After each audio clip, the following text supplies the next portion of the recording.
በዛሬ ቪዲዮ በካናዳ ሀገር ትምህርት ቤት ውስጥ ከሚኖሩን ክፍለ ጊዜ የተለያዩ በእጅ የሚሰሩ ስራዎችን የምንሰራበትን አንዱን ክፍል አሳያችኋለሁ። አብራችሁን ቆዩ።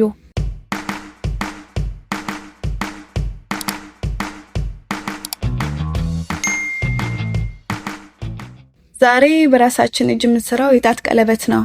ሙሉ ሂደቱን አብረን እናየዋለን። በቅድሚያ ለጣታችን የሚሆነውን እንለካና በውስጥ ያለውን ቁጥር በማየት ለመስራት የምንጠቀምበትን መሳሪያ በልኬቱ መሰረት እንቆርጠዋለን።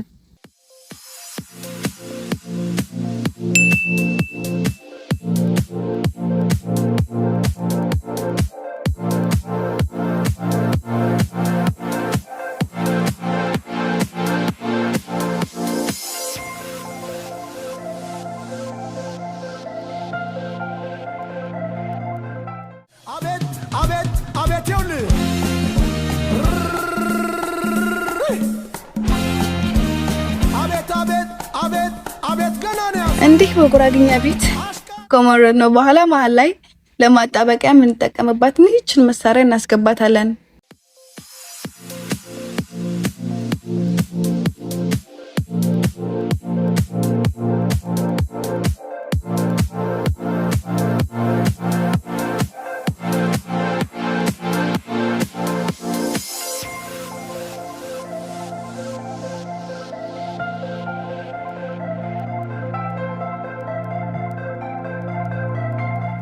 እዚህ ጋር ነው ዋናውና አደገኛው ክፍል የሚጀምረው። በእሳት ልንጩስ ነው።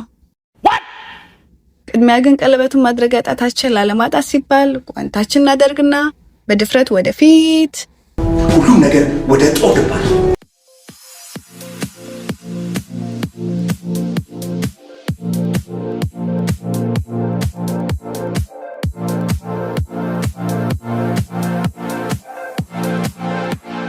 የክፍለ ጊዜ የእጅ ስራ መስራበት ብቻ ሳይሆን አባባሎችን ምንማርበት ነው።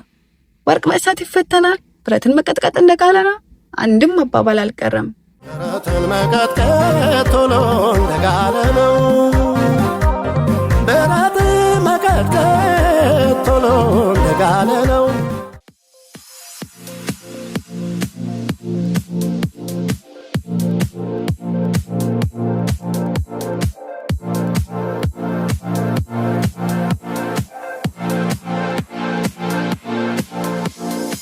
ባይዘው እዚህ ጋር እኔ ፈጣን ስለሆንኩኝ እንጂ ለመሞረድ ረጅም ሰዓት ነበር የሚፈጀው። ምን አገባኝ? 2 hours later, tomorrow, day 2, day 3, day 4, 2000 years. ለምን በ3 የብርጭቆ ወረቀት እንደሚፈቀፈቅ አልነገሩንም። ማለት እኔ ሰላውቀው ቀርጬ ሳይሆን ስላልደረስንበት ነው። ኦራባ ስማ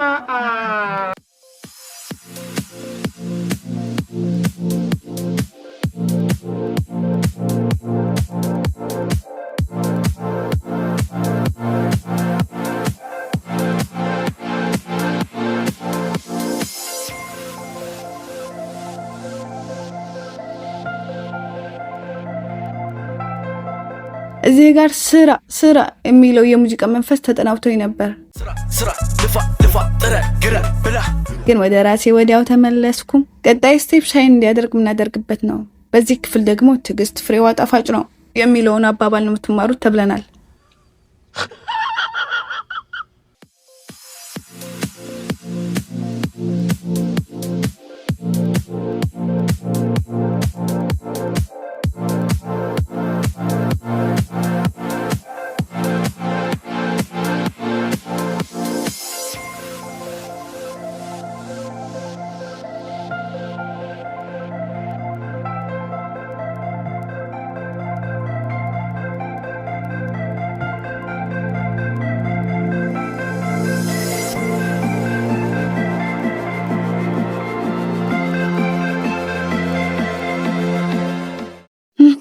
በሚያሳዝን ሁኔታ ይሄን ሁሉ ለፍቼ ለኔ ሳይሆን ለጓደኛዬ ጣት ነው የሆነው።